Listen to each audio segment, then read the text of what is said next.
Thank you, and good morning. Today is September 15th. This is 18th, sorry. Getting a good start. And today, this is the Fall Government Accountability Committee. We'll switch the name at least from summer. We are here from 9 to 12. Earlier, if we finish everything that needs to be done. And again, I'll just say quickly, thank you to everyone for spending time talking with me on the phone so that we could get ready to be here. Speaker Kowinski just asked me to call us together and set our first agenda. And so that's where we're at so far. Today, I'd like, if we could, to just go around and introduce ourselves and what committees we're on, either in the committees in the Senate, committee in the House, and that I'd love to hear what government accountability really means to you, because we've talked a little bit about it on the phone, and it'd be nice for everybody to hear what you're all thinking. We also need to elect co-chairs. We definitely need to understand what came before, and Tim is going to talk to us about all of the legislation that has established us to today.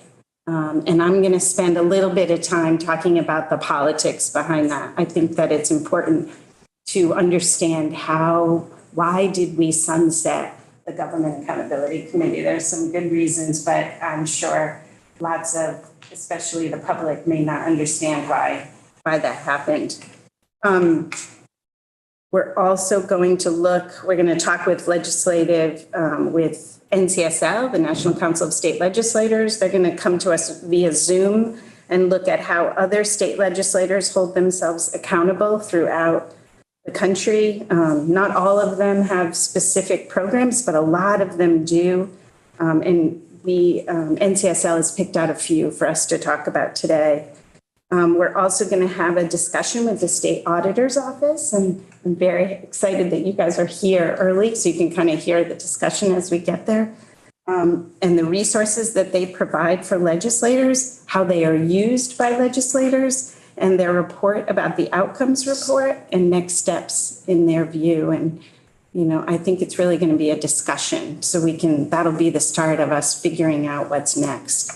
At the end, we really need to save at least a half hour, I believe, to talk about our goals for the October meeting, our goals for the November meeting, and who do we need to hear from in order to meet those goals, and then how much time we need to have together. So there's a lot more to come, and as you all know, this is just a beginning.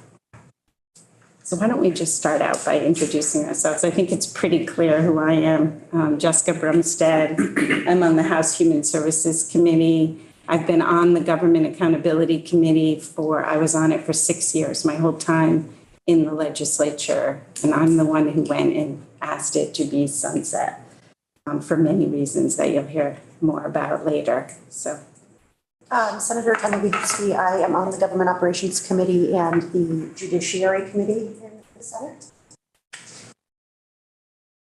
You want to talk a little bit about what government accountability means for you? Yeah, so I actually initially had a pretty big reaction to sunsetting the Government Accountability Committee. That felt like a really bad idea to me. And we had a conversation about it in Senate Government Operations. Just given the point in time we are at with so little trust in our government institutions, it felt like not having some sort of mechanism for accountability was not the time or place for that. And so through conversation, I asked to be on this committee. And when I think about accountability, it is for me really about transparency, honesty, and being held accountable for making the lives of our constituents better. Thanks. I'm Randy Brock, also the Senate Minority Leader. I serve on the Finance Committee and on the Economic Development, Housing, and General Affairs Committee, and a bunch of other committees, too numerous to name. I also chair the Joint Information Technology Oversight Committee. I have served on the Government Accountability Committee for 2 years, and at the end of those 2 years, I asked to be removed from the committee. Principally because I didn't think it did anything. I didn't think it accomplished anything. I thought it was a horrendous waste of time, to be perfectly frank, and blood. And I thought that it was imperative that this committee if it's going to be an accountability committee, actually be overhauled to do that. In the earlier method, the earlier formation, I don't think it did that. I think it did some good things in terms of coming up with ideas about how we should create legislation that had some form of measurement, some form of objectives to it, but it was all very soft and very ill-defined. To me, accountability means when we pass something that we have a responsibility to look back at what we did to determine whether or not it actually accomplished anything and whether or not there were specifics in the legislation that should be measured and an accounting take place to determine whether or not the legislation did what we intended. I hope that this thought process that we go through here will do that. I think the other piece of accountability from a legislative perspective is also oversight. And oversight is something that this legislature really doesn't have. We have, from oversight perspective, I'm glad that the state auditor is here today, and I'm a former state auditor as well. The one oversight activity that we have in state government is the auditor's office that looks at things that we do and comes up with an evaluation of whether or not they work or are working, and also make some recommendations and findings. One of the problems is that people don't always follow the findings. They don't always respond, at least in my judgment, appropriately. And things that don't get done at times stay out for a long period of time unaddressed. It seems to me that a key function of the legislature also is to look back at those things that we know about that are problem areas and actually follow up on them. And it's that follow-up piece that I think the Accountability Committee also should have a responsibility or a hand in. That's kind of it in a nutshell. Thanks. Matt. Good morning. Matt Walker, I represent Swanton and Sheldon in my first elected term. I won't be nearly as eloquent or as experienced as tough act to follow, but I was appointed in February of the previous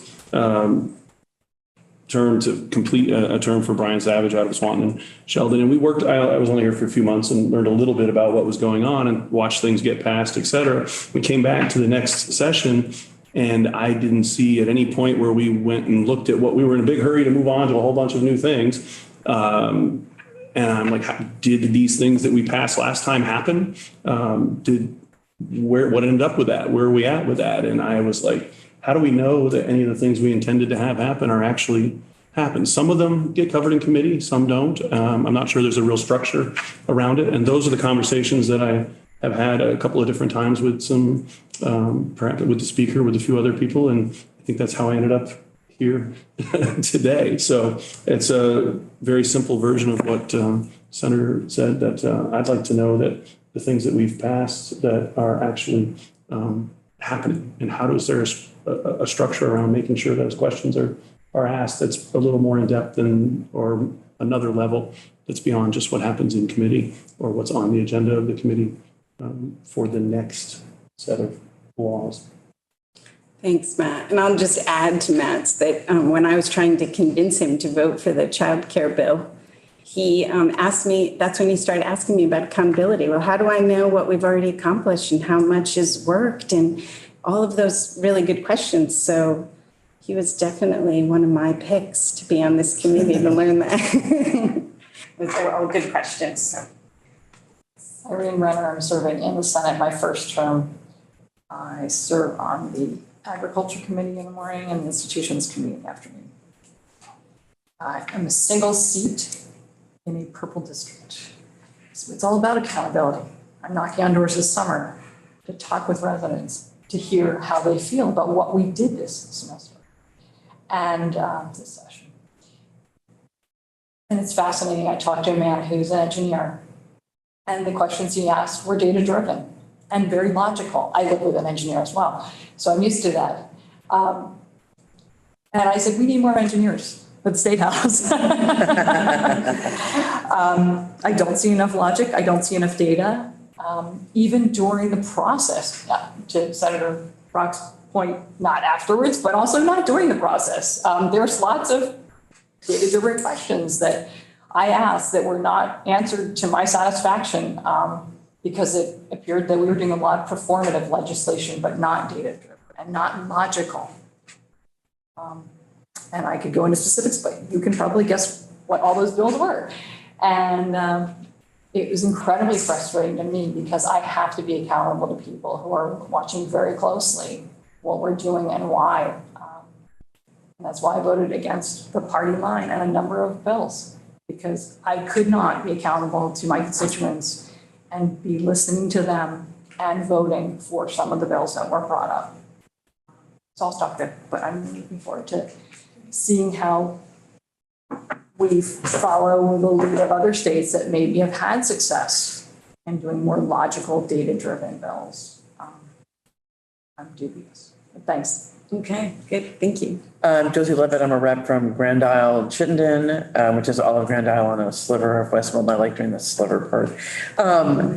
I came to the legislature with a not-for-profit background, and I was a grant writer, and I did development, and everything we did was based on results-based accountability, which is essentially what this is, which is how many people have you helped? Has anything gotten better? How have you spent your money? Why have you spent your money this way?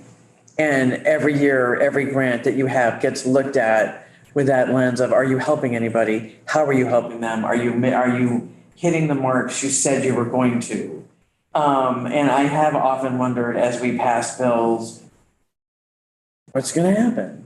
You know, this is only my first session, and I'm just kind of wondering, like, well, how do we know? How do I know if that farm bill that we passed is going to work? How's the money for organic dairy farmers working? How's that going? How's that?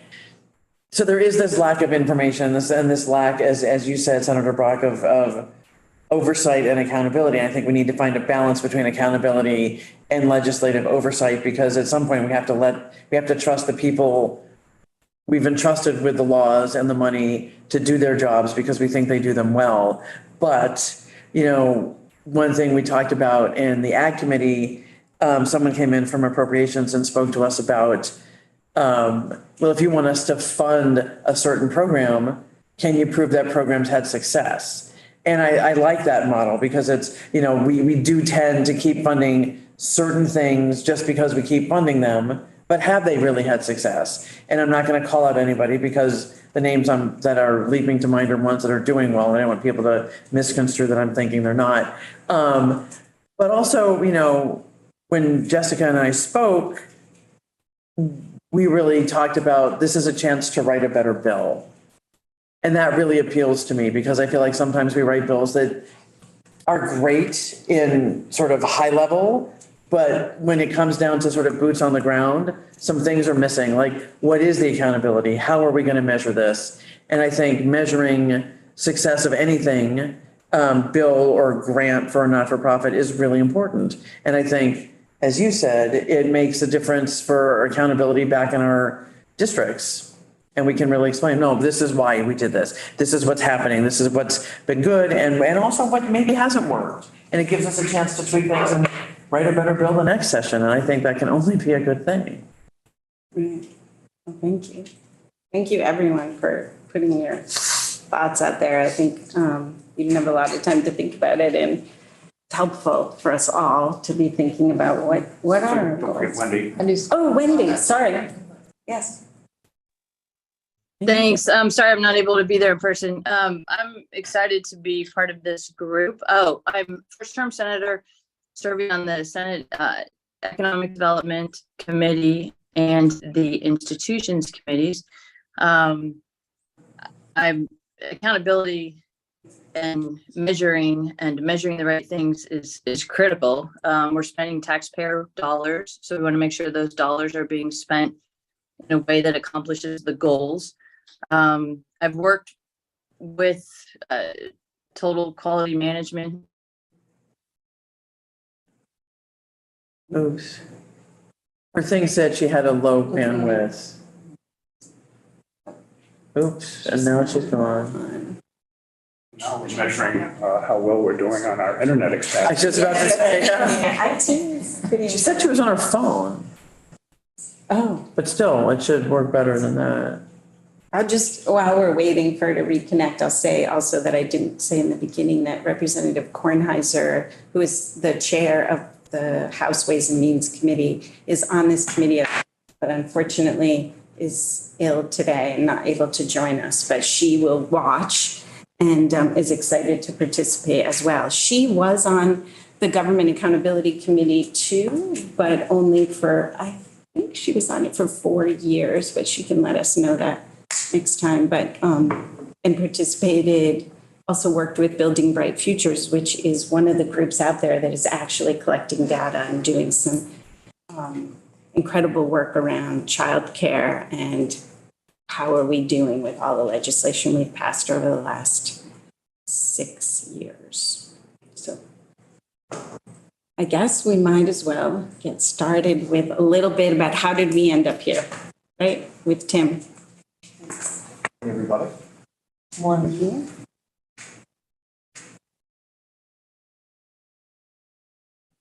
Thank you very much for having me. For the record, my name is Tim Devlin. I'm an attorney in the Office of Legislative Counsel.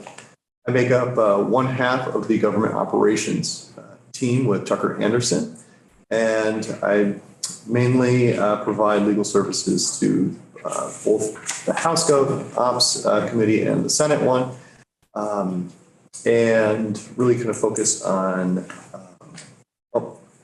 you know that, but I took over for another attorney last summer in the kind of waning days of the prior GAC, or Government Accountability Committee, and was able to join them for, I think, just 1 or 2 meetings and drafted their report for them.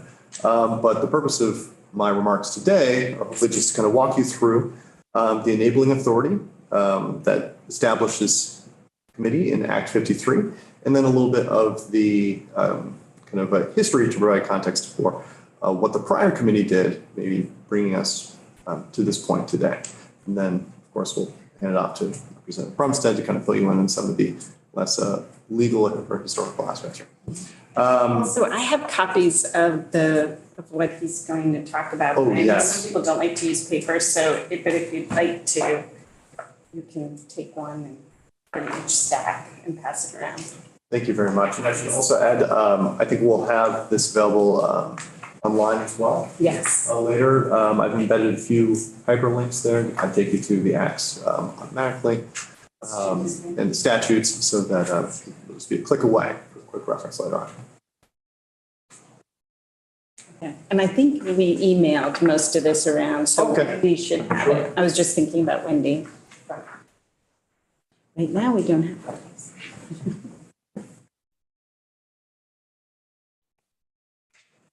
So is there enough? I think there might be enough for people.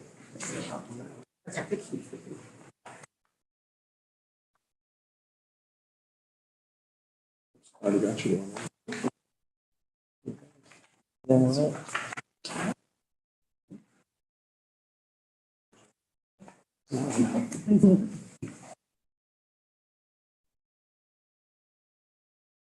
So, first starting with the enabling authority, this committee is authorized by Act 53 from this past 2023 legislative session. Relevant language is found in sections 2 and 2A. 2 speaks to the legislative intent, and we'll just read it verbatim here. It is the intent of the General Assembly that the House Committee on Government Operations and Military Affairs and the Senate Committee on Government Operations should re-examine the principle of government accountability with a focus on how evidence is used to inform policy, how information is publicly conveyed, and the committees should propose statutory amendments as needed to accomplish these goals. Section 2A of the Act really is more about the committee.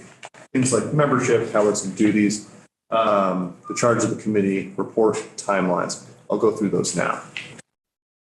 So subsection B of 2A has to do with membership. As you can probably already tell, 4 members of the committee to come from the House of Representatives, 4 from the Senate. Subsection C pertains to the duties and powers, and this is the real meat of this committee's charge here. On my handout, I've italicized the language. It's really C subdivision 1, 2, 3, 4. I'm just going to rephrase it in more digestible terms. There's really 4 charges as well, but kind of don't quite align with the 1, 2, 3, 4 here. First is a legislative look back. So this committee is charged with really taking a look at the ways the legislative branch has revisited past legislative initiatives to judge success and efficiency. The second charge would be having to do with board composition and compensation. So C2 and 3 are under that. 2 is really the ways to ensure equity in pay across the executive branch commissions and boards that consider factors like significant time commitments and professional credentials. So they're thinking about engineers and doctors, for example, there. Part of subdivision 3 really will be having the committee look at ways to maximize equitable participation across demographic groups on executive branch commissions and boards. The next kind of bucket of initiatives we have here is public engagement. This is the second half of subdivision 3 there, which is really ways to maximize equitable participation across demographic groups, engagement processes, especially by providing appropriate compensation and material support.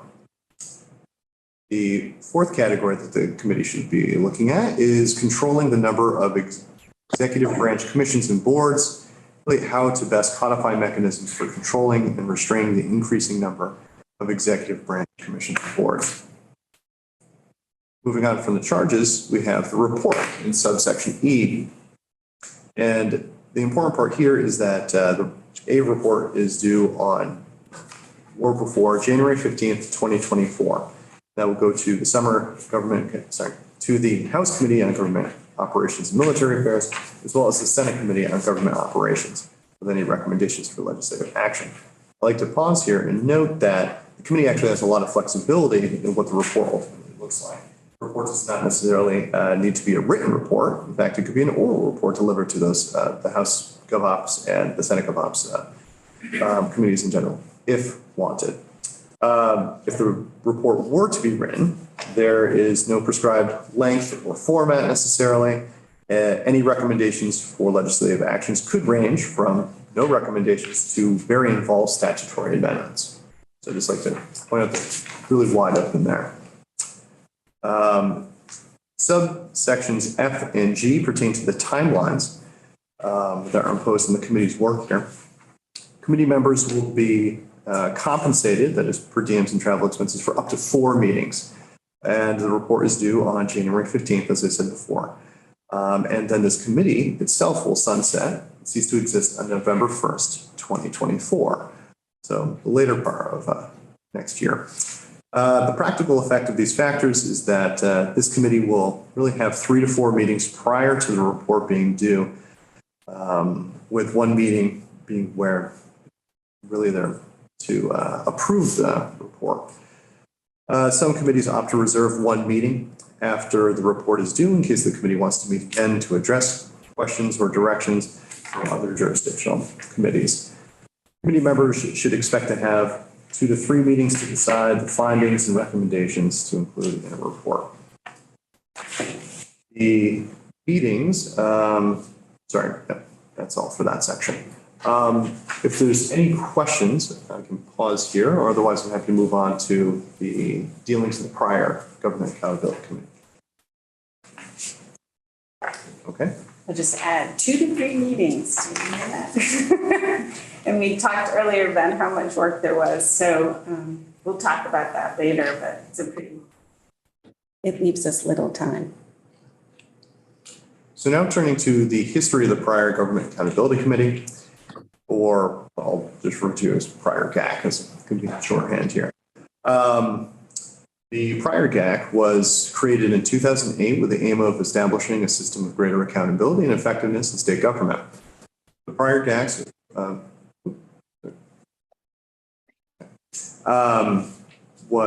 the Prior GAC's charge was to recommend mechanisms for state government to be more forward-thinking, strategic, and responsive to long-term needs of Vermonters. End quote. This charge was broad. It included reviewing, I was going to list some of the initial responsibilities of that committee, reviewing service duplication mandated by statute, how programs serving Vermonters were created and eliminated, and how these could be improved, reviewing program use of data and measurement of results, use of population level indicators to inform desired population well-being outcomes. I'll talk about this a little bit more later. And how the state of Vermont should provide funds to nonprofit organizations and whether this should require results-based accountability. Well, much of the prior GAC's focus was on these state outcomes and indicators. To stop and kind of dwell on those for a moment, unpack that, there are 10 Vermont population quality of life outcomes, which are codified in 3 VSA, section 2311, subsection B. These outcomes are general state goals for Vermonters' well-being, such as Vermonters are healthy and Vermont has a prosperous economy. These general outcomes are accompanied by specific indicators, population level indicators, technically called in statutes, which measure the state's progress in reaching those outcomes. For example, the percentage of adults who smoke cigarettes is one of the indicators demonstrating whether the state is reaching the desired outcome of Vermonters are healthy. This method of using indicators to report on outcomes is called results-based accountability, or RBA. The Chief Performance Officer annually submits a state outcomes report on these outcomes and indicators so that the data can be analyzed over time to assist the state in making decisions on how to spend its resources. Prior GAC could approve revisions to these indicators submitted by the Chief Performance Officer.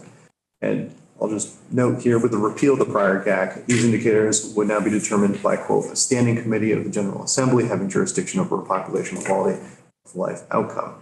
That's in, again, 3 VSA, section 2311, subsection C. In its last 2 years, the prior GAC, in cooperation with the Agency of Human Services, was attempting to create indicators that specifically demonstrate the quality of life for Vermonters who are members of marginalized groups. And they went more into this in the 2022 report, which is linked to in this document. In its last report, the prior Government Accountability Committee recommended that, one, training for new legislators, recommended there be training for new legislators that include information on state outcomes reports and results-based accountability. And two, that the prior GAC's statutory charge was to be reviewed to see whether any changes are needed to clarify the scope of the committee's work. I guess I should also just say that the entirety of 2 VSA Chapter 28, which is pertained to Government Accountability Committee, was repealed by Act 53, the same act that did authorize this committee here. Well, just say really that summarizes my remarks. Any questions about that? Sure,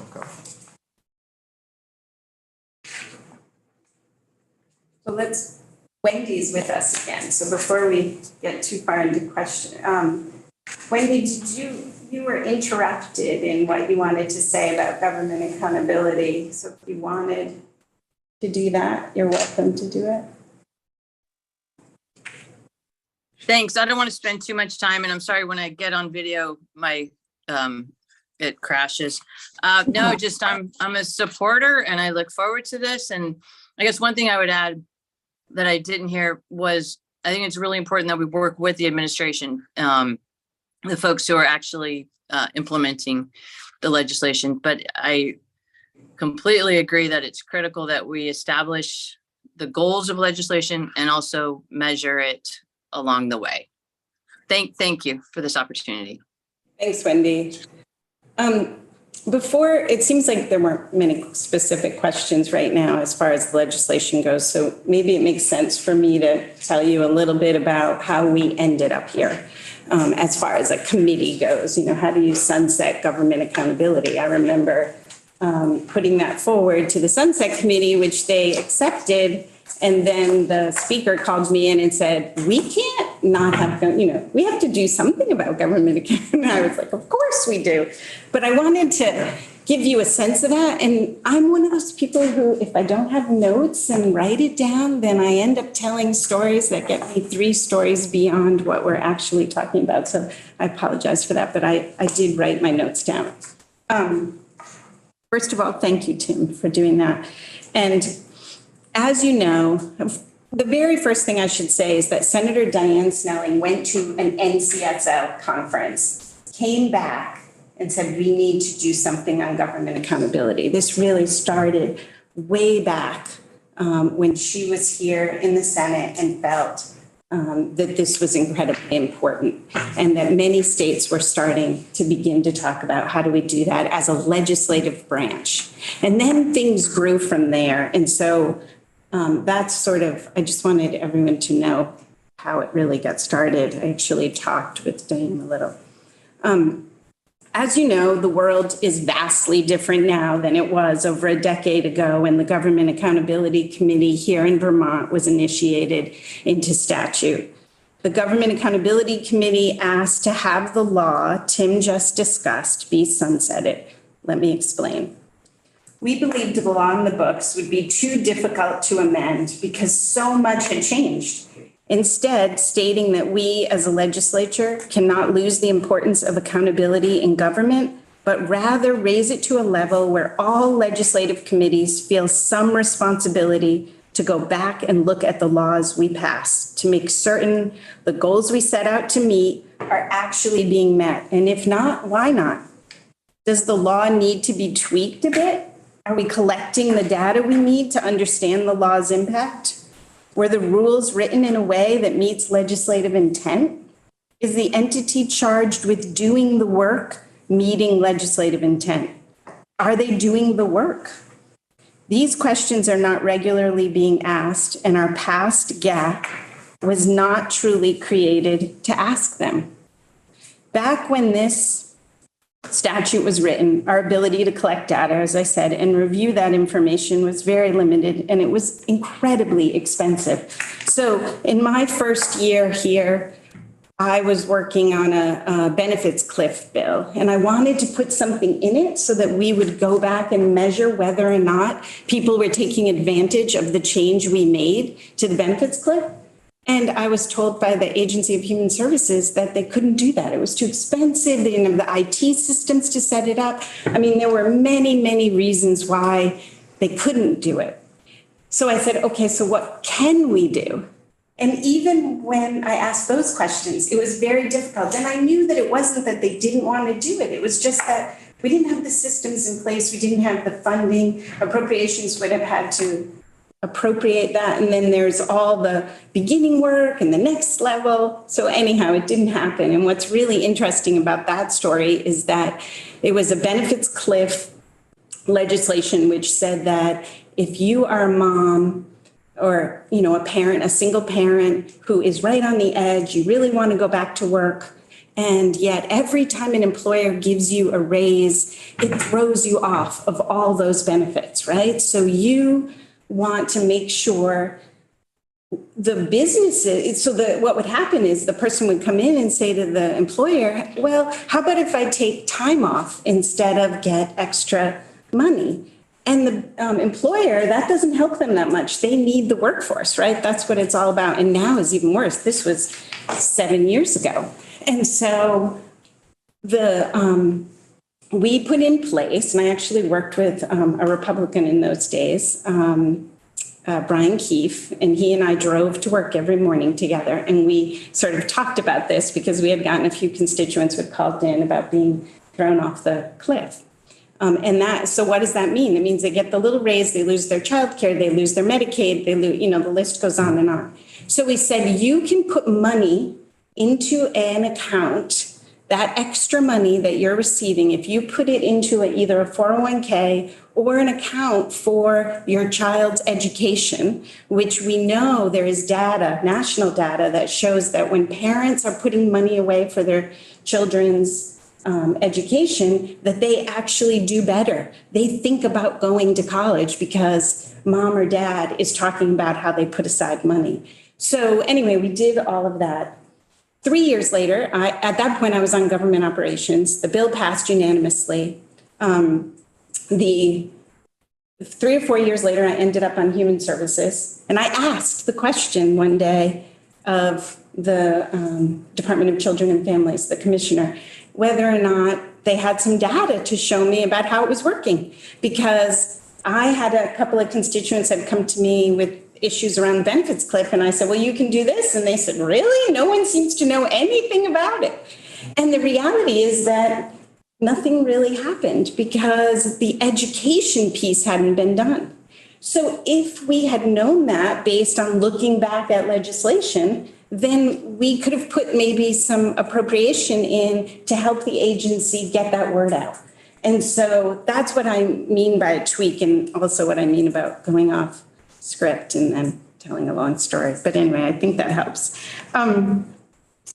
So back when this statute was written, our ability to collect data and review it was limited and expensive. The original 10 population outcomes that make up the state's outcomes report, such as we heard from Tim, Vermonters are healthy, Vermont has a prosperous economy, Vermont is a safe and welcoming place, always seemed too broad to me and mostly relevant to state government's department by department program level performance measures that inform the population level indicators. For example, take one of those outcomes. Vermont has a prosperous economy.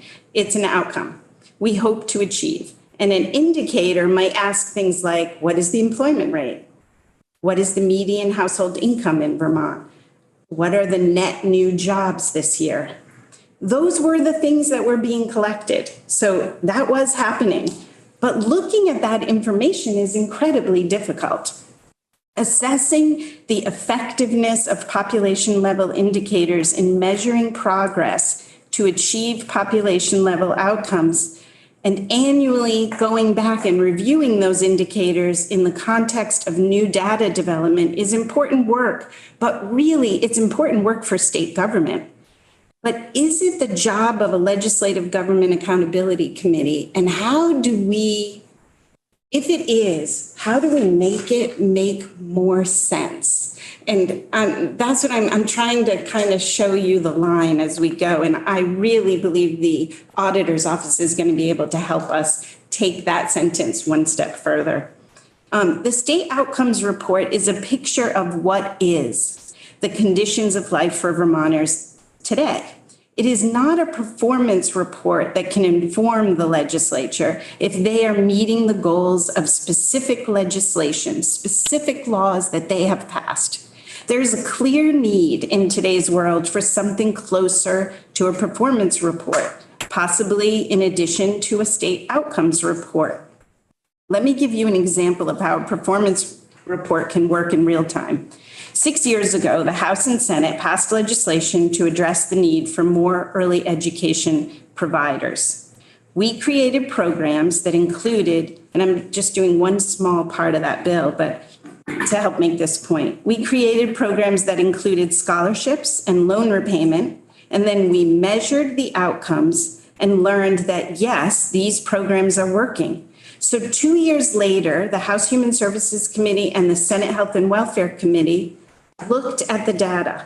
We saw that more people were taking advantage of these scholarships and loan repayment programs, and that led us to believe that current childcare providers, through other data, were actually doing some different, more quality programs inside of the childcare centers. So they were taking advantage of the funds in order to increase quality, to improve. We also saw that new early educators were entering the field, so the workforce was having an impact on the workforce. The money had run out, and now we had good data to help us make a decision. We increased the appropriation based on this information. Unfortunately, COVID hit after that, so it doesn't all follow perfectly, but it gives you a sense of it. Continuously improving upon our work as legislators seems to be obvious to me. But when we write legislation with performance goals in mind, we need to also think about how will we know if we are meeting those goals? What can we measure to get at that information? And how much will it cost to set up those systems? When will the committees of jurisdiction go back and look to see if we are meeting those goals? Right? I mean, we might put great goals and great measurements in a bill, but if we don't have some sort of, remember, we change every 2 years. We have to have a way that it's set in stone to go back and look at that and make sure that people are paying attention, that they have time. We all know once we get in this building, time seems to disappear. The good news is there's a lot already happening. And again, I'm going to use children because that's my area, but Building Bright Futures, which is an organization that was created actually through an executive order by Jim Douglas way back when he wanted to try and help early ed in the whole realm of early ed. And there just wasn't enough data to know how to do it without hurting the small private businesses that were in people's homes. And I happened upon this information while I was just out in Nashville at a conference where Jim Douglas was there, Governor Douglas was there, and he explained that to me because I asked him, how did you end up on this board? And that was how he ended up. So Building Bright Futures came into play. It's a public-private entity that collects data on the childcare system, both qualitative and quantitative. They have regional groups that are all over the state. They hear from people, and they also do all kinds of surveying and things like that. They have legislators involved in their advisory council, and I'm one of those. So they are collecting data about our childcare centers and early educator providers to help inform the legislature on, for example, the large bill we just passed this year.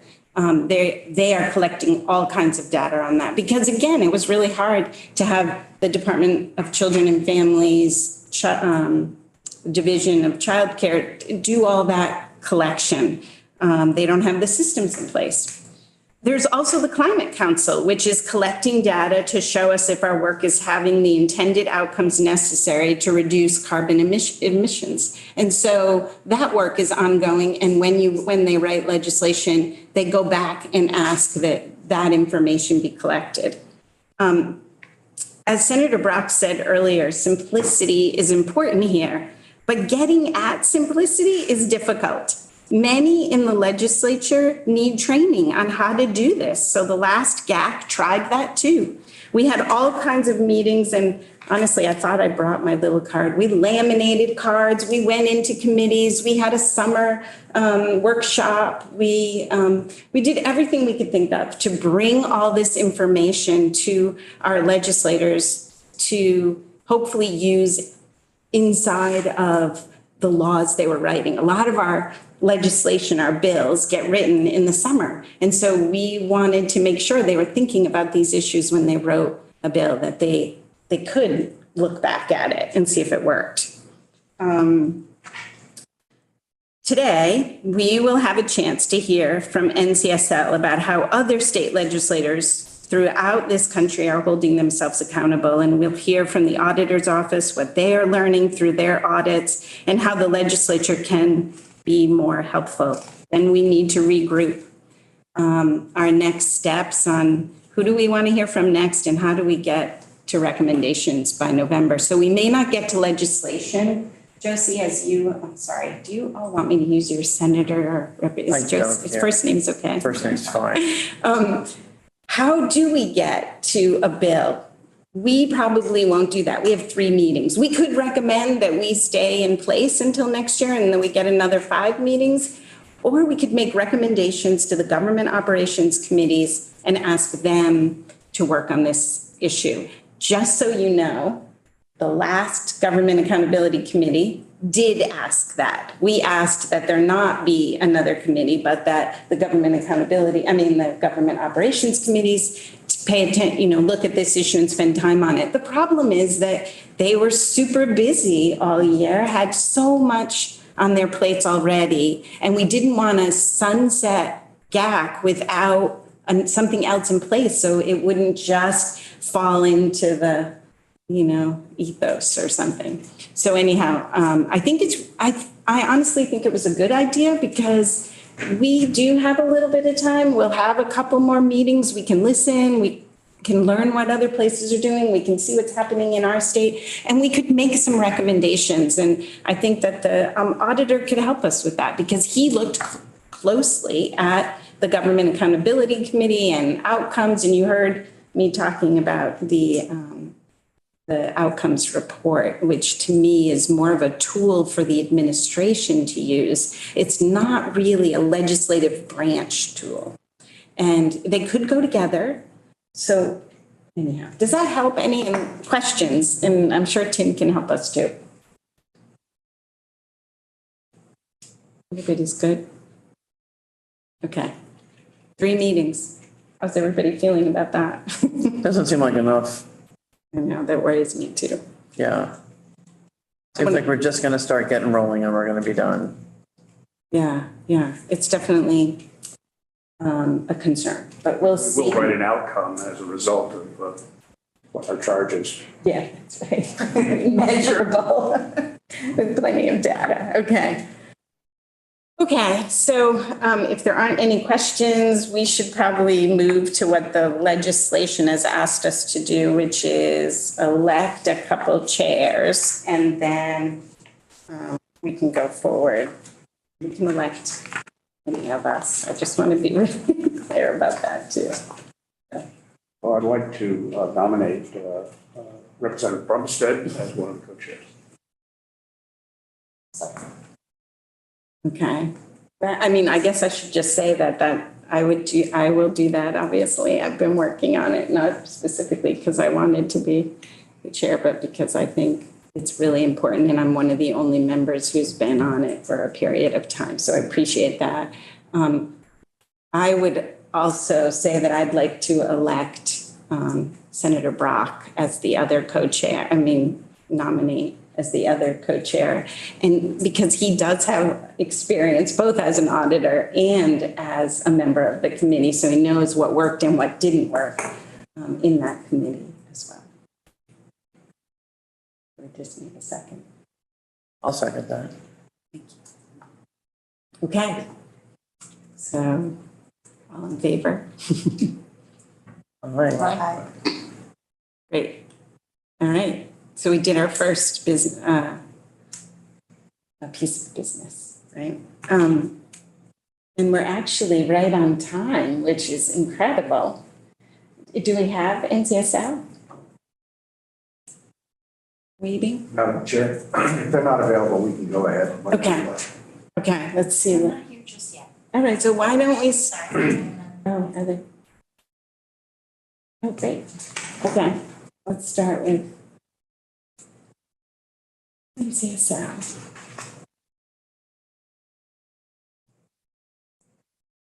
Carrington, are you there from Nash? Hello? Yes. Hello, good morning. Hello. We're actually right on time, so we have time to get started now if you'd like to introduce yourselves and get us going.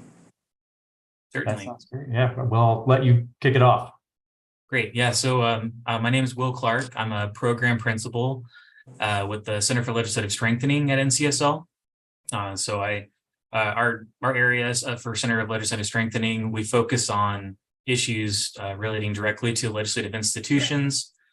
So we focus on a lot of different areas. It could be payroll, it could be staffing. My particular area is legislative oversight, among others. And so that's what I'll be talking to you about today. Thanks. Good morning. I'm Carrington Skinner. I'm a senior policy specialist with NCSL's Center for Results-Driven Governing. We specialize in evidence-informed policymaking, helping states that are interested in using more data and research and evidence in their work.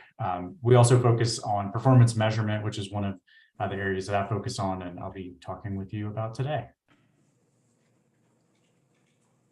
Great. Should we hold our questions till the end, or or do you have specific places where you could stop and we can ask? How would you like to run things? I think the plan was that we were both going to run through our presentations and then have questions after that. But if you have a different format you'd prefer, we can be flexible as well. That's great. That sounds good. Pretty good with that. Sure. Just write down your questions as we go. Okay. Excellent. So shall we start? Yes. Okay. Share my screen.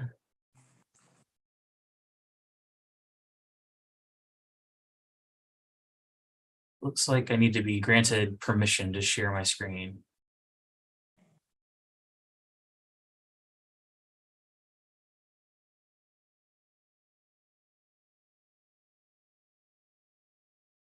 You should have permission now, I think. It says host disabled participant screen sharing.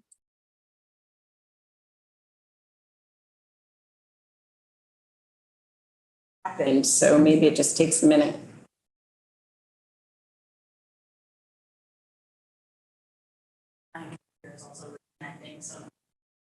Okay. I did click the buttons. There, something changed. There we go. Yeah, still not able to. Maybe now. Oh, there we go. Am I sharing now?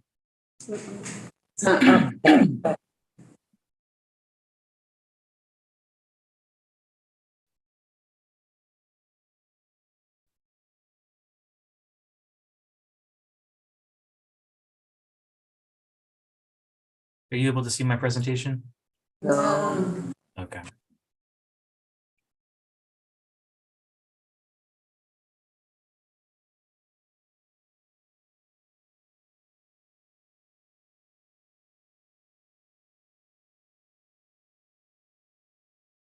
There we go. Here we go. Yay. We're seeing your whole screen now. Okay. Okay. So is that now you're seeing just the presentation? Yes. And your notes And your page. notes page, yeah. Okay. Excellent. Let's see if we can.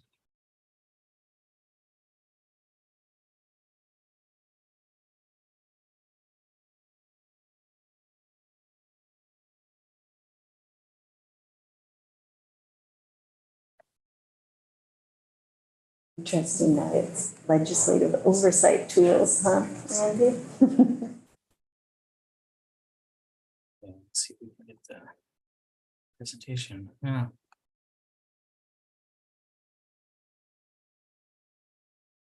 Yeah, how's that? Is that better? Can you just see my notes Yes. now? There we Now go. it's perfect. Yeah. Right. Slow start. Thank you for your patience. No problem.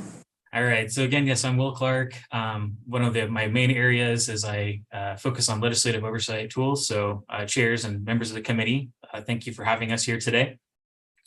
So we're going to be talking about, legislative oversight and performance indicators at a pretty high level.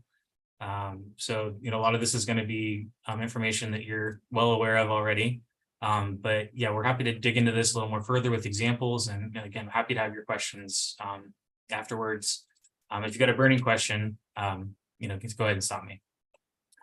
So at a high level, in terms of state legislative oversight, we're really talking about separation of powers. So what is your relationship as the legislature with the executive branch, to an extent, the judicial branch?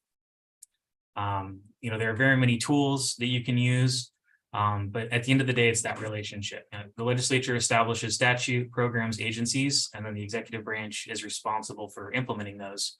And the legislature needs to ensure that the executive branch is doing so with the intent that the legislature set. I have a quote here from Wendell Phillips.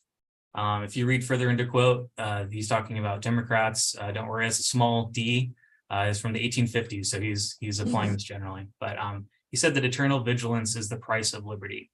And at the end of the day, oversight is really about vigilance and ensuring that your responsibilities to your constituents are being met, and that you're ensuring that they're being met across the board statewide with all levels of government. In terms of the tools available to you for legislative oversight, they help you ensure that policy is following legislative intent, like I mentioned. Also that it's achieving its statutory goals, that it's enabling good stewardship of taxpayer dollars, and that it allows you to assess whether or not anything's in need of modification or elimination. In general, you have many different tools, but I think there are 5 major tools at your disposal. Again, many of you are going to be familiar with these. Vermont has many of these, or has had many of these. But committees are going to be your #1 method for engaging in oversight activities, especially with standing committees. That's where you're going to have most of your ongoing relationships and questioning and interactions with state agencies. And so that's one of your primary methods for conducting oversight. The other tools that I have here are tools that you can use in your role on committees. You've got studies and analysis, which again, there's wide breadth of the types of studies and analysis that can be conducted. You have the rules review process, which varies quite a bit from state to state. You've got sunrise and sunset provisions and reviews, and then you have program evaluation and performance audit. Again, I think legislative committees are one of the most important tools at your disposal. It's how you are able to, I think, engage most powerfully as an individual legislator. This is where in standing policy committees, you're able to interact with legislature or agencies when you're passing legislation. You can bring them in for regular reviews, and you're also able to engage with the public during hearings. Fiscal committees, very powerful. That's where budgets are created sometimes, often reviewed, and then many states, the bills with any kind of fiscal impact have to go through those fiscal committees. So those are the 2 standing committees, very important.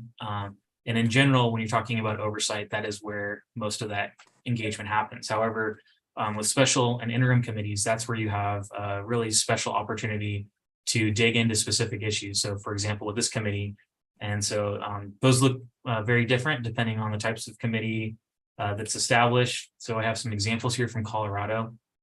They typically have interim committees, so they'll have an issue during the legislative session, as you all had, and then they'll say, hey, we need to do some work on this particular issue, and then they'll set up an oversight committee with specific issue areas.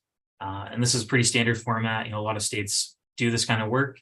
And so they'll have hearings, they'll interview people, they'll take testimony, they'll do some research, and then they release a report. Studies and analysis can take many different forms. As you're all aware, you've probably used these in your jobs as legislators. I just have 3 examples here just to demonstrate just the full range of what's available to you, but really looking at nonpartisan staff and legislatively mandated reports. So the first example, you have specific issue area, childcare licensing from the Minnesota House Research. This was a very small report, but very targeted, provides a lot of updated information on that particular issue.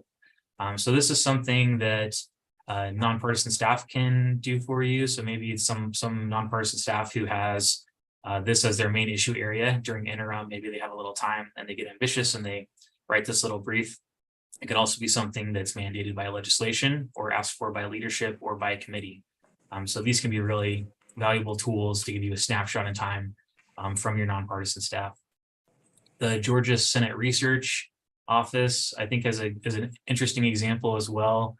They do regular study committees, and so they're essentially special committees, and then they do them on a regular basis. They typically don't touch the same topic very soon after each other, so there's not a lot of repeating. But this is just an example of a committee on retirement security. And so again, it's a special committee. They meet for a specified period of time. They do some research, they take some testimony, and then they release a report. And then the last example is the California Senate Office of Research.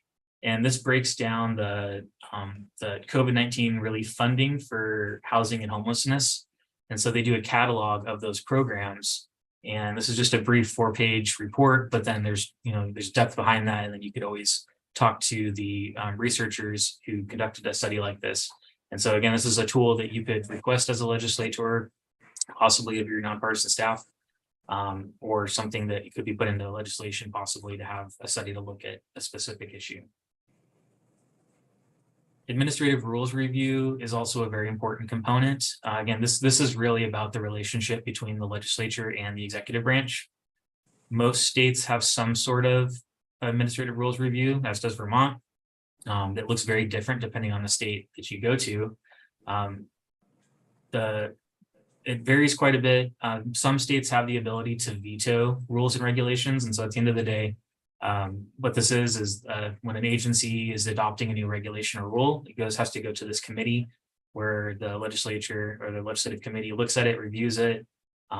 Depending on the structure and the powers of that committee and the legislature, if there is any kind of issue with it, it's possible for the committee to escalate it to the General Assembly, and it could, even if the committee doesn't have veto power, the General Assembly generally can also take action to modify a rule or regulation. So this gets back to that original point I was making about the intent of statute and how main role of the legislature with oversight is to ensure that agencies are implementing programs the way that you want them to.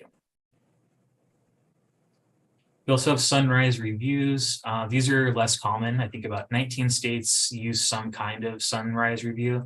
And these are reviews that take place before a program or a commission or an agency is created. And they typically are looking at occupational reviews, profession reviews, and it's targeted towards an unregulated practice usually. So they're looking at harm, competency, and protection for their criteria. So does an unregulated practice harm the public? Is that harm due to incompetence? Is the public currently unprotected? If the answers to those are yes, maybe it's time to set up a new commission to evaluate that particular practice. Sunset committees are a bit more prevalent and they are starting to diminish, but they were first popularized in the 70s. Colorado was the first state to have a sunset committee, followed by Texas, and 44 states had some kind of sunset committee over time. And what they do is they automatically terminate a program, board, commission, or agency unless the legislature takes action to reinstate it. And these vary quite a bit across the states. So for example, in Colorado, the sunset clauses can be added to legislation for a particular program. So it's not an across the board schedule. It's something that can be added to their founding statute. Whereas with Texas, they look at most of their programs and their agency activities on a regular basis. And that typically is set in, the schedule for that is typically set in statute as well. So they can be used to varying extents. I think Texas's commission is just a great example for folks who are interested in this as a tool, because they have a really great webpage you can go look at. So I'd invite you, if you're interested in this tool further, to go take a look at that. You can see their reviews and reports and how the sunset process works. So I think they're just a prominent example of the use of this tool. And then the last tool that I'm going to talk about today, I think is one of the most powerful. It's also one of the more costly tools if you are wanting to use audits. You need professional staff who are certified. They don't get certified, but they have to take regular training. So it's a professionalized staff. But there are many different types of audits, and they can all be used to help you as legislators understand what's happening with a program or an agency. You have financial audits, which are looking to make sure that financial statements match up with what's being reported. So teams of auditors can go in and look. This is the most common type of audit. Maybe not the most helpful for you as legislators when you're looking at drafting legislation, but it's a great compliance check. Very important. You have compliance audits, and that's when a team goes in and they look to see to what extent is a program or an agency following the regulatory requirements. So it's not necessarily like a pass or fail. It's just saying, how strongly is an entity doing what they're legally required to do. And so there'll be a review process for that. And so that's a bit more comprehensive than the financial audit. And then you have performance audits, which are very comprehensive. And those can look at entire agencies. They can look at a program or a process within an agency or a program. And it's a really deep dive into the efficiency of the resources that are being used, and also looking at effectiveness. Is the agency doing what it's supposed to be doing? And those reports can take a long time to craft. It can be 6 months, they can be 2 years. It really is a wide breadth But those provide you with a really deep dive, and they can be really powerful tools for you as legislators. Program and performance evaluation, so it includes performance audit. Those shops are typically attached to the Office of the State Auditor or part of the legislature. One of the most important parts of a audit shop is who appoints the head of that, so who appoints the state auditor. And in 34 states, that's the legislature. And in the other states, you have independently elected auditors and also gubernatorially appointed auditors. And then some states have a mix of both. So Washington State has an independently elected auditor and a legislatively appointed auditor. So they have different shops. Regardless of who appoints, most report to a joint bipartisan legislative committee. So this is an opportunity for the legislature to hear what's happening in these agencies, these programs that are being audited, to ask questions. Agencies usually come as well to share their perspective on the report, especially if it's contentious. And so it just gives you a great opportunity to look at what's going on with a particular issue. And just wanted to share just the example of one of these shops. So this is the Joint Legislative Audit Review Committee, JLARC, from Washington State. And you can see here on the left, they have a bunch of metrics that they release every year. They look at tax data, all kinds of different things. And then they also issue these independent reports. So you have this particular report was looking at the Washington State Patrol Pursuit Vehicle Replacement Program. So they can look at things like how is that money being spent? And then, were they following best practices for their life cycle cost analysis? And another great thing about them is, as a legislature, you're able to see with the legislatively appointed auditor, you're able to look at their biennial work plan. You have some say in that, especially if you're on that committee. And so you'll have these regular biennial reports and work products, but then you also have a lot of different projects where they can look at all sorts of different things. Usually they're established in statute. So someone would pass a bill that requires the legislative auditor to look at this particular issue. And so you can see they're basically planned out for almost 8 years. And so you can see that it's a tool that the legislature highly relies upon. And like I said, in Washington State, there is an independent auditor. They conduct a lot of reports as well, provide a lot of great information. And still, this is a tool that the legislature relies on very heavily. And then here I just have links to a couple pages that we have. So there's some additional information specific to NCSL. So we have the separation of powers page, legislative oversight. It covers a lot of the information that I talked about just now. And then there's also this page about legislative oversight of emergency executive powers. And that really looks at that relationship between the legislature and the governor's office, specific to emergency powers, but it applies kind of more broadly as well with the legal cases and just generally with that relationship. So that concludes my presentation, and I think I'll hand it off to Carrington, but I'm happy to answer any questions when you all are ready. Questions? Anybody? Even if, I don't know if you, Doug, have any questions too, being here, you're welcome to ask as well. No, thank you. Okay. I wonder if Carrington's presentation is going to talk about this, but I wondered about how many states have government accountability committees that stay in place throughout the whole, 2-year, if it's a 2-year session or a 4-year session, but that are appointed and stay, are one of the many committees that a legislature has, or I'm just curious. I'm not aware of that particular list. That's definitely something I could look into and get back to you on. Carrington, I don't know if you have any information on that particular issue. I don't know the exact number. Yeah, we'd be happy to look at it though, for sure. Because you've talked about all kinds of different ways that the oversight piece happens: briefs, special committees, joint admin rules review, sunrise, sunset, audits. And just wondering if you've seen many states that have a government accountability committee, or were we an outlier, do you think? That's a good question. Again, I'm going to have to take a look at that, but I think at the end of the day, it gets back to that issue of every state is really unique. They have their own structures. And so it could be a lot of the states that have a legislative audit shop, that might be what takes the place of their government accountability in combination with the administrative rules review. But that's something that I'm definitely happy to look into. I think that's an important question. Senator Brock has. You just raised the issue that I was going to raise, and that is many states do have state audit committees. And one of the things that would be helpful if you could come back to us with information regarding the charges of the various audit committees of the states, how they differ and the extent to which they get at the issue of performance on an ongoing basis. Yeah, I'd be happy to do that. I think at the end of the day, that model generally it's pretty common to the JLARC model, but I'd have to go back and look at each individual state. It is going to be different depending on the state.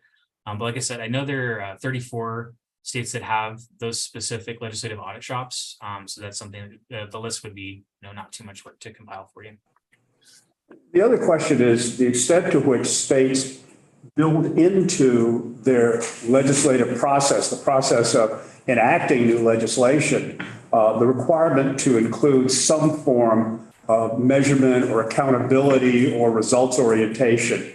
Are there any models that you can point to that would help us look at what other states have done on an ongoing basis to ensure that future legislation contains ways to measure and to evaluate the results of that legislation?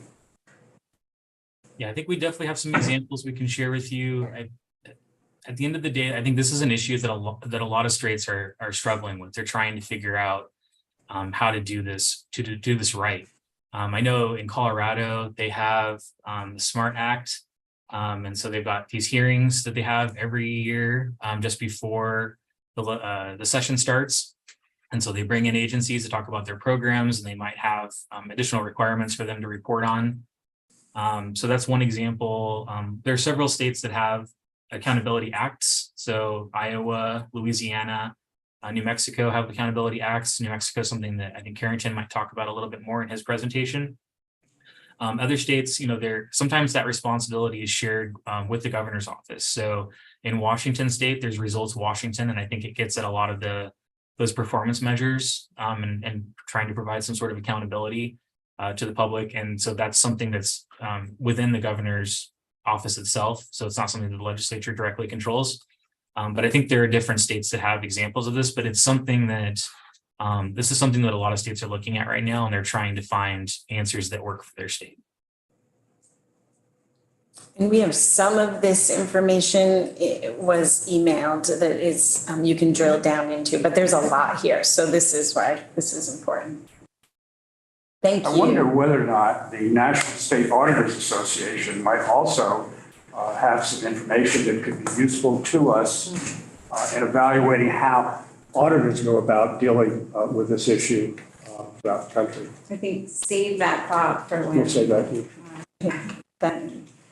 And there is a national association, I believe it's called NASACT. So you can go to their webpage and they have a great catalog of audit shops, and then reach out to them for additional information.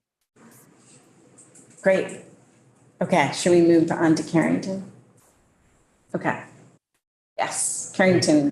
Thank you. Yes, thanks. Let me pull this up. Hopefully we can get this screen shared. So are y'all able to see that? Yes. Yeah. Wonderful. Well, thank you. Well, thanks, Will, and thanks to the members of the committee for having us here today. As I mentioned, I'm Carrington, and I work in the NCSL Center for Results-Driven Governing. And as I mentioned, what our team does is we really work with states to support the use of data and evidence in their state policy and budget decisions. We do this through a number of publications we do, technical assistance and research requests. We also have a peer learning network of 11 states that we work with primarily called the Governing for Results Network. Just a quick outline, and I think we're going to talk a little bit about some of the issues I think that were just raised about performance measurement in general, but just briefly mention what it is and why states do it.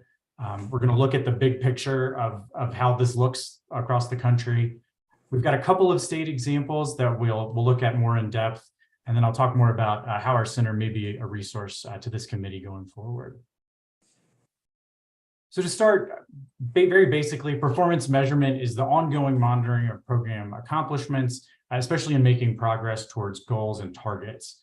These are always measurable, quantifiable goals that are set to determine how effective a government program or agency or piece of legislation is. In a lot of states, this is part of a bigger performance management strategic planning process. So this is just one element of that a lot of states use.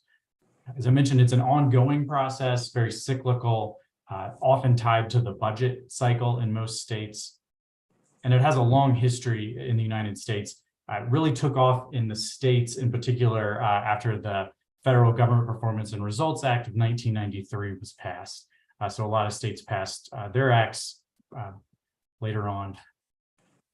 And I think I'm realizing now that my slides have not been advanced. So sorry about that. You haven't missed anything good yet. Okay, here we go. So when states talk about the reasons that they measure performance, one of the key reasons is to really inform the decision-making process. This is where decision makers basically are given tools to understand what's working and what isn't when they're allocating funds and making decisions about policy. Another reason is to really encourage the efficient use of resources, to direct funds to programs and to legislation that are most effective. Also, very important to promote transparency and accountability, because we're really communicating how the state government is performing to a wide range of decision makers, as well as to the public. And we'll see some examples of that in just a little bit. It also helps states maximize their return on investment by understanding how dollars are being spent, and then what is really the impact of that spending down to a program level. And then to look, just as a quick example of how states talk about the reasons they do this, we pulled the Tennessee Governmental Accountability Act, which establishes their system for measuring performance. And you can see a lot of the terminology I was just mentioning there. Really, the goal is to promote accountability and effective, efficient government, help instill public confidence and trust in government, so that basically the legislature can make meaningful decisions about allocating resources. So here's a map of looking at the national picture of how most states, 36 states and DC, require the collection of performance information in statute. There are a number of other states that also collect performance information, but it's not statutorily codified. You can see also that Vermont is included in this with the Chief Performance Officer statute that deals with state outcomes report that has those 10 quality of life measures, is also part of this performance measurement process. But as we'll talk about a little bit, there's a great range in what this entails, and it looks very different from state to state. But a lot of states, and most states, are doing this at some level.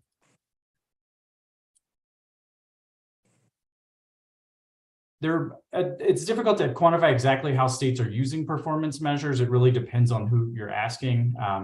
But a 2021 survey of the National State Budget Officers, they asked how your states are using performance measures. You can see there that program management is a big part of it for most states. Being part of that budget process, as I mentioned, is another big element. But things like program evaluation that Will mentioned, strategic planning, and informing legislative appropriations as well. So states are using these performance measures for lots of reasons, depending on what their needs are in the state. So as we're going through some of these examples, some things to kind of take in mind and consider as you think about how some of these models could maybe be applied to Vermont. One thing that's very critical is timely and reliable data. So these performance measurement systems are really dependent on having accurate, relevant data. And understanding what data is available or how that data could be attained is one of the first steps that states take when they're starting to develop a performance measurement system in their state. It's also important to keep in mind that this is a very cross-branch process, and Will talked a little bit about that in his presentation as well, but by necessity, really, there has to be some interaction between the legislative and executive branch in this process. But the character of that process and the extent to which that happens really varies greatly by state. The role in the budget, as I've mentioned, some states directly incorporate these measures into the budget document itself. Others require state agencies to put them into their budget requests. And other states kind of have a very separate track where they don't really interact directly with the budget, but it still helps to inform that process. Goals and objectives are super important for this process. Whether we're talking about a piece of legislation, an agency, or program, having these types of goals spelled out can make these things, make everything work more effectively and help promote accountability.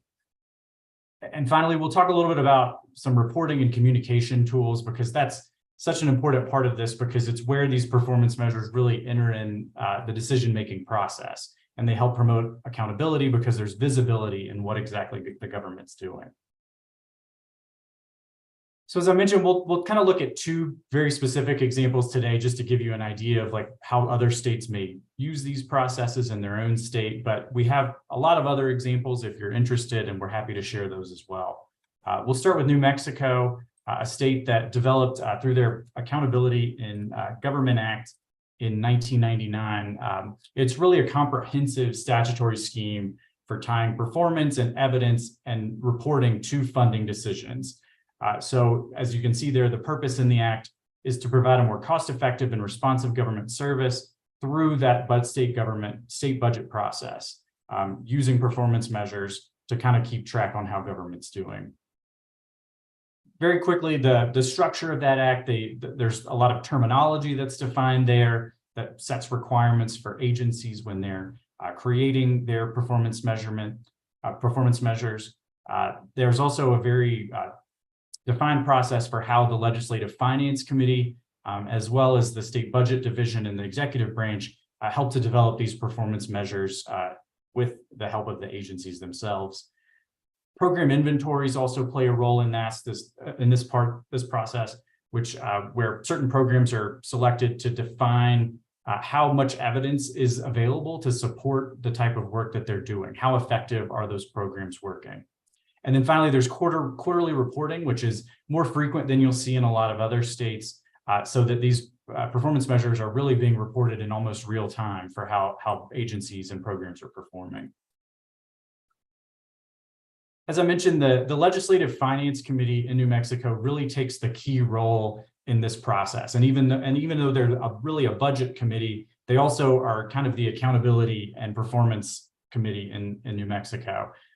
They spend a lot of time tracking performance data throughout the cycle. And here's a framework they've created called the Legislating for Results Framework that really does follow every step of the way how certain measures are developed and then tracked through the budget and then ultimately monitored for outcomes.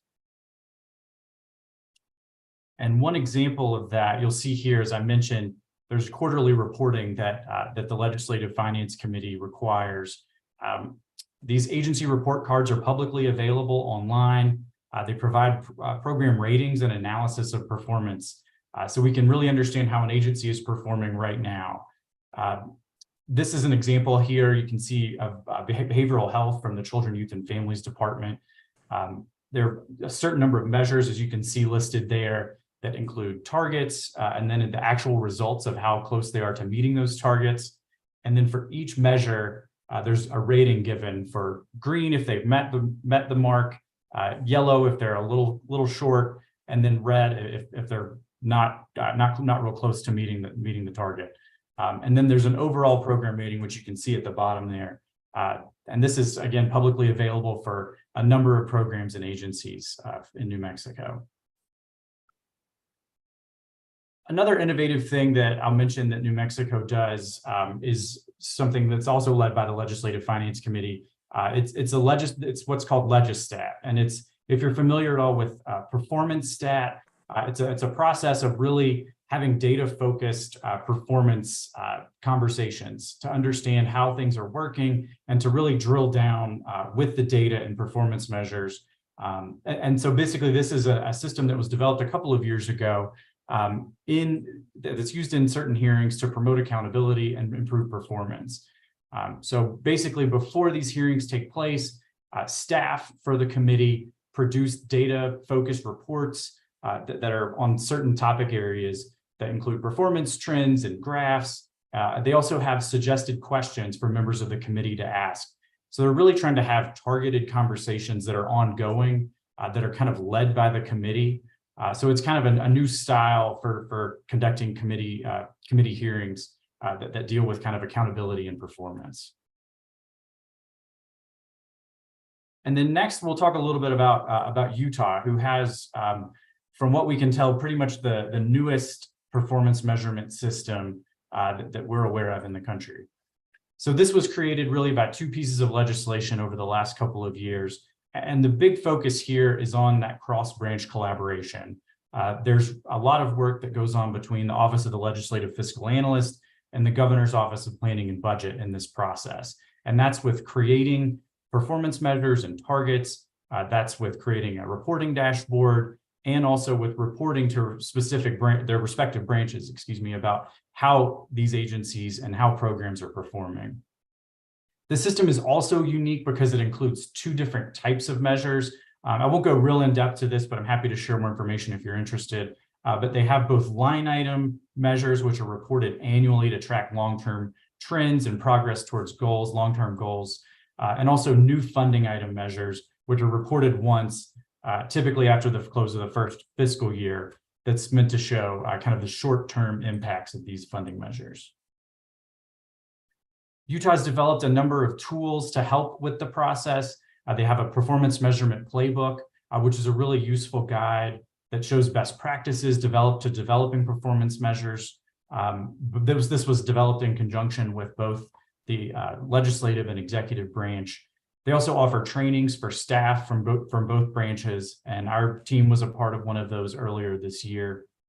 They're also, as I mentioned, developing a dashboard, and you can see here it's currently under development, but you can see a number of the measures that are listed here. Utah is a bit of an outlier. They have hundreds of performance measures that are tracked by these two offices in the two separate branches. As you can see there's almost 500 measures in just the education area alone. So there's a big task there in keeping track of all these measures and reporting them out so they can be understood. And just as a quick example here of what this looks like for a funding item in particular, these reports are come out annually. It's meant to be a one-stop shop for information about how funded items are performing after 1 year. We're over 200 or so included on the website for just 2022. And this is an example of a Master of Social Work program at Utah State. It includes the expenditures for the program, a performance measure, and a description of how that performance is being measured, and then a target, and then the actual measure of how close they were to meeting that goal. So that's another example of how state is developed a kind of a performance measurement system. And then just to finish up, I'll mention again, we're here at the Center for Results-Driven Governing to help states where they are with using data and evidence in state budget and policy decisions. We have a ton of resources and publications available. We also offer technical assistance and training, as I mentioned, we've done with some other states on performance measurement. We also have partnerships with the executive branch, since a lot of what we do is so executive branch focused as well. So we're happy to help in any way we can. And we've got some resources we're happy to share, some of which I've mentioned today and others that may be useful as you're making decisions and learning more about this topic. And thank you very much. I'm happy to take any questions. Questions? Carrington, thank you so much for that information. I just can't even imagine what it might cost to do what Utah is doing. Right. And I'm really curious about New Mexico. I like the Legistat performance. How do they come? Do you have any idea how they come up? Well, I guess they use their staff to come up with the questions that they then. And is there always a new committee that is in those Legistat meetings, but yet the staff is pretty much the same? So part of the idea of Legistat is to have these ongoing conversations to kind of promote accountability. So one thing they try to do is to have, maybe a conversation with one agency or one program, and then check on the progress several months later. So they've kind of been picking and choosing which agencies and programs to focus on thus far. They've got, I guess it's been just about 2 years since they've started this now. So they've done, I don't know, maybe a couple dozen of these hearings thus far, some for new agencies and some for kind of an ongoing conversation. And do they pick what topics they're going to sort of take on, both from legislators, but also when the public, I mean, do you know if there's like a place where all the questions and concerns come into, and then someone in leadership maybe directs? How does that, do you have any sense of how that works? Maybe those are good questions for New Mexico, sorry. Those are great questions. Yeah. So my understanding is that it's kind of, it's up to the committee. The committee kind of drives the direction of this. If there's a particular area that they're interested in, or if perhaps something that the staff has noticed some performance issues maybe with an agency, they'll bring it to the attention of the committee. And then they'll say, let's set up a hearing, kind of using this Legistat format. And again, the staff really does a lot of the legwork in putting together the trends over time for how these agencies are performing, so that the committee can then kind of make decisions about which direction they want to go.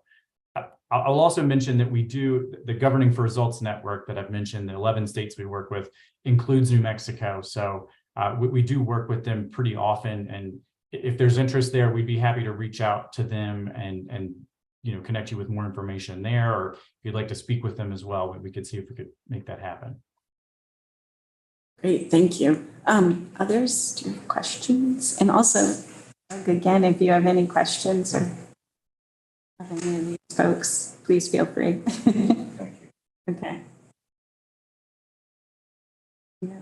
Of the states in the Governing for Results Network, is there a brief abstract for each one of those that describes the issues and how they deal with the measurement of results? I don't have one of those handy, but I've got a lot of ideas, I guess, for how exactly that works, and I'd be happy to provide that for those states. Even among the 11 states that we work with primarily, there's a great range in how extensive their programs are and how much they do it. So I'd be happy to provide that information. And one of the things I'm also concerned about, obviously, as a small state with limited resources, I look at some of the things that we've talked about, Utah in particular, and it would seem that it would take an army of staff in order to provide that level of detail, something that is just not feasible from our perspective. And as we think about examples that might be useful, to the extent that you look at that, it would be helpful to keep that in mind. The issue of simplicity, I think we talked about, at least briefly, I think is critically important. We can become awash in data, and the data could be so much that nobody will pay any attention to it because they don't have the ability to take the time to study and go through it. And I wonder, as you look at how other states are doing it, are there any states that stand out to you in terms of their ability to get to the point so that legislators as well as the public really have an understanding of the end result on a case-by-case basis? And that's a really good point. I know that's one of the challenges that Utah is experiencing right now, is communicating. As I mentioned, I think overall they may have maybe 1,500 different performance measures that are being tracked. And so, having a system that's not overwhelming and not too much information for a decision maker or the public to kind of understand is a challenge for a lot of states. I know there's some other examples. Colorado has another system that relies a lot on this kind of data visualization to make it easily understandable. They don't, to my understanding, collect as many performance measures as Utah does, but I'm happy to look at some more examples if that would be useful. I think we're also talking about two different things. On the one hand, we're talking about individual pieces of legislation that get proposed and the specific things that legislation is supposed to accomplish. And then to be able to answer the question, are we accomplishing what the specifics of this legislation are aimed at doing on the one hand. On the other hand, we're talking about what we often refer to as outcomes, and perhaps the next level down from outcomes are what we see in some of the material that you provide. In other words, how are we doing in education? How are we doing in criminal justice overall in terms of performance? And those are two very different things. And I think it's just useful for us to be able to think of both, because how we deal with it is very different. The legislative piece is what the Government Accountability Committee at least started with in terms of its original, was to say, how do we create better legislation that in fact have measurable results once enacted, and then how do we go back and look at whether or not we've achieved those results? I think that's important, but I think the larger piece is also important, and we might need to think about those things somewhat differently. And honestly, that is the difference that I tried to sort of outline in my comments about the difference between the Government Accountability Committee we've had and what we're supposed to be looking at right now is the big picture of outcomes, right? Whether or not the economy is strong and those specific, a million indicators that we then look at, which we find that it's very difficult to educate legislators around caring about all of those numbers. And for that matter, I don't think that the auditor has much uptake from legislators of all the reports that his office is putting out. So it's that the big to the small and how, but it all in the end comes together because the legislation we're writing impacts those outcomes, right? We want it to mean that we have a strong economy, that we have healthy Vermonters, that's why we write laws, right? But then we want to follow those pieces, and there's only so many hours in a day, I guess. Sure. But so I guess what I'm saying is I agree with you, but I'm also confused about how we do that without thinking about both parts. Any other questions, or Tim, do you have any? Okay, we definitely will be back in touch when we sort of grapple with what we are doing here. I have a feeling there'll be more questions. I'd love to know what the simplest of forms, as Senator Brock has said, costs. It seems like all of the things we're looking at must be pretty expensive staff-wise, and maybe that's just necessary, but it would be good to know, to understand that a little better, I believe. Actually, I do have one question. Sure. Have either of you or anyone in your organization ever attempted in one or more states to determine, at least estimate, the amount of money spent on performance measurement by an administration specifically? You know, they appropriate billions of dollars. What slice of that is for performance measurement? That's a great question. I'm not aware. I don't think I've come across a figure like that, but I can look into it. I know, especially with these states that have created newer systems, I know that there have been some expenditures that have helped that process, but I'd be happy to look and see how much that exactly is. Thank you. Yes. You're taking it also potentially one step further. What's the return on investment for performance measurement? Well, that's my point. My point is for you and others to say, gosh, it's so expensive. You can't afford not to do this. The amount of money, they talk about wasting something administrative, nothing else. How much programmatic money is wasted? Right. Look Not at that it achieves nothing, but if it doesn't move the dial.